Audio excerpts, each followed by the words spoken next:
Let me guess, दिन पूरा busy निकला, लेकिन रात को सवाल आया, इतना किया, पूरा क्या हुआ? हर टास्क स्विच अटेंशन का छोटा कॉस्ट बन सकता है। इसलिए आज सिर्फ 10 minute, one task, one tab, know switch. One task, one tab, know switch. अगर ये फेमिलियर लगा तो शायद प्रॉब्लम हमेशा लेजीनेस नहीं है। कई बार अटेंशन बस पूरे दिन एक जगह टिके रहने का मौका ही नहीं पा रही होती। एक बहुत कॉमन वर्कडे सोचिए। एक इम्पॉर्टेंट काम शुरू किया, 2 मिनट बाद नोटिफिकेशन खोलते ही मैसेज से याद आया कि यार मेल का रिप्लाई करना है। ईमेल खोली तो दूसरा पेंडिंग काम दिख गया, फिर एक कॉल ख़त्म हुई तो ओरिजिनल काम पर वापस आए, लेकिन अब सवाल हम कर क्या रहे थे। फिर 5 मिनट कॉन्टेक्स्ट वापस बनाने में गए, और यही साइकिल दिन में बार बार होती रही। शाम को फीलिंग आती है आज बहुत काम किया, और शायद सच भी है, एनर्जी बहुत लगी, लेकिन फोकस्ड प्रोग्रेस बहुत कम। साइकोलॉजी रिसर्च में इसे समझने के लिए एक यूज़फुल आइडिया है, टास्क स्विचिंग कॉस्ट। हम कॉम्प्लेक्स कामों के बीच बिना किसी कॉस्ट के इंस्टेंटली स्विच नहीं करते। एक टास्क से दूसरे टास्क में जाते समय माइंड को अपना गोल और रूल्स बदलने पड़ते हैं, और रिपीटेड स्विचिंग में ये छोटे छोटे कॉस्ट जुड़ते जाते हैं। लेकिन एक और इंटरेस्टिंग कॉन्सेप्ट है दोस्तों, अटेंशन रेजिड्यू। मान लीजिए टास्क ए अधूरा छोड़कर टास्क बी शुरू किया, बॉडी टास्क बी पर आ गई, लेकिन माइंड का थोड़ा हिस्सा अभी भी टास्क ए में अटका रह सकता है। रिसर्च में अनफिनिश्ड टास्क से स्विच करने के बाद सब्सीक्वेंट टास्क परफॉर्मेंस पर ऐसा इफेक्ट देखा गया है। 2026 की एक मेटा एनालिसिस ने भी अनफिनिश्ड वर्क और of job work related thoughts के बीच पॉजिटिव एसोसिएशन पाया।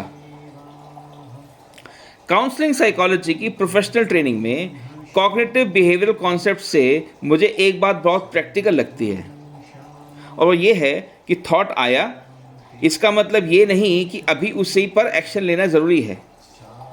फॉर एग्जाम्पल, फ़ोन ने कहा मैसेज आया है, माइंड ने कहा अभी देख लो, लेकिन इनके बीच एक छोटा सा स्पेस बनाया जा सकता है। सवाल ये है, क्या ये जेन्युइनली अर्जेंट हैं या सिर्फ अभी दिखाई दिया? थॉट को नोटिस कीजिए, फिर बिहेवियर कॉन्शियसली चुनिए। यही छोटा सा गैप कई सिचुएशंस में बहुत यूजफुल लाइफ स्किल बन सकता है। You are uploaded. सो आज का कबीर दोहा मुझे इसी जगह पर बहुत मॉडर्न लगता है। मन गयंद माने नहीं चले सुरति के साथ, मन गयंद माने नहीं चले सुरति के साथ, महावत बेचारा क्या करे जो अंकुश नाही हाथ। इमेजिन कीजिए, अटेंशन एक बहुत पावरफुल हाथी है। अब उसका मॉडर्न जंगल देखिए, WhatsApp, email, Instagram, news, calls, meetings, notifications, thoughts, हर चीज़ अटेंशन को अपनी तरफ खींच सकती है। प्रॉब्लम अटेंशन का पावरफुल होना नहीं है, प्रॉब्लम है कि डायरेक्शन कौन तय कर रहा है। इसलिए आज एक एक्सपेरिमेंट कीजिए, नाम रख देते हैं वन टैब रूल। सिर्फ 10 मिनट, कोई लाइफ ट्रांसफॉर्मेशन नहीं, कोई 2 आवर का डीप वर्क प्रॉमिस नहीं, बस 10 मिनट। एक काम खोलिए, बाकी टैब्स बंद, फ़ोन दूर, नोटिफिकेशन बाद में, और टाइमर लगाइए 10 minute, one task, know switch. अगर बीच में कोई दूसरा काम याद आए, उसे करने मत जाइए, एक लाइन लिख दीजिए लेटर, और वापस करंट काम पर आ जाइए। और अगर जेन्युइनली स्विच करना ही पड़े तो जाने से पहले सिर्फ एक लाइन लिखिए, next step. For example, next step ये हो सकता है कि पैराग्राफ 3 कंप्लीट करना है, या नेक्स्ट स्टेप ये हो सकता है कि शीट की कॉलम डी वेरीफाई करना है, या ये भी हो सकता है कि कॉल के लिए ये क्वेश्चन पूछना है। रिसर्च में ऐसे रेडी टू रिज्यूम प्लान्स ने इंटरप्शंस के बाद अटेंशन रेजिड्यू कम करने में मदद दिखाई है।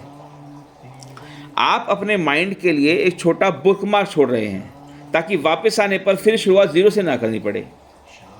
तो आज सवाल ये नहीं है दोस्तों कि मैं कितना बिजी हूँ, आज सवाल है किस एक काम को मेरी पूरी अटेंशन के 10 मिनट्स मिलेंगे।